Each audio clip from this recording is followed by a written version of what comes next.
আকাশে যুদ্ধবিমান, সাগরে রণতরী সবই প্রস্তুত। তবে এর মাঝেই নতুন করে শঙ্কা ছড়িয়েছে যুক্তরাষ্ট্রের একমাত্র বাংকার বাস্টার। 30,000 পাউন্ড ওজনের এই ভয়ঙ্কর বোমা একবার ব্যবহার করা হলে পাল্টে যেতে পারে গোটা যুদ্ধের দৃশ্যপট।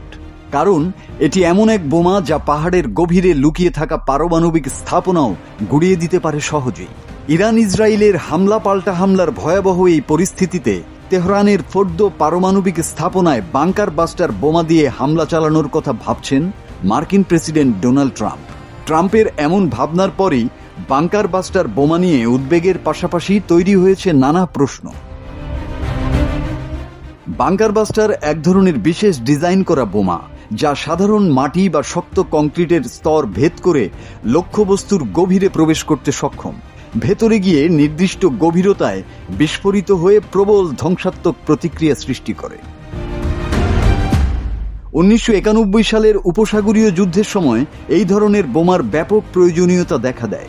ইরাকের তখনকার শাসক সাদ্দাম হোসেন তার বহু সেনাঘাঁটি ও অস্ত্রাগার মাটির নিচে তৈরি করেছিলেন। সেগুলো সাধারণ বোমা দিয়ে ধ্বংস করা যাচ্ছিল না। তখন মার্কিন যুক্তরাষ্ট্র দ্রুত বাংকার বাস্টার জাতীয় বোমার বিকাশ ঘটায়। প্রথম প্রজন্মের বাংকার বাস্টার ছিল GBU-28। এরপর আরও শক্তিশালী মডেল তৈরি হয়েছে, যেমন GBU-57AB, যার ওজন প্রায় 14,000 কেজি।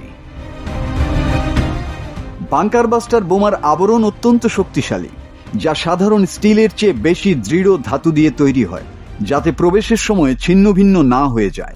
বিমান থেকে উচ্চ গতিতে নিক্ষিপ্ত হয়ে এটি প্রচণ্ড গতি এবং ভয়ের কারণে মাটি বা কংক্রিটের স্তর ভেদ করে। লক্ষ্যমাত্রার গভীরতায় পৌঁছানোর পর টাইমার বা সেন্সর নিয়ন্ত্রিত বিস্ফোরণ ঘটে। বিস্ফোরণের ফলে ভূগর্ভস্থ বা প্রতিরক্ষিত কাঠামো সম্পূর্ণভাবে ভেঙে পড়ে। বাংকার বাস্টার বোমার অন্যতম প্রধান লক্ষ্য আন্ডারগ্রাউন্ড পারমাণবিক গবেষণাগার, command centre, missile silo, bunker বা ফোর্টিফাইড সামরিক ঘাঁটি, গোপন টানেল ও অস্ত্র ভাণ্ডার। বর্তমানে যুক্তরাষ্ট্র, ইসরায়েল, রাশিয়া, চীনের মতো সামরিক শক্তিধর দেশের কাছে উন্নত মানের বাংকার বাস্টার বোমা রয়েছে। মাসুদ হাসান, বাংলা টিভি।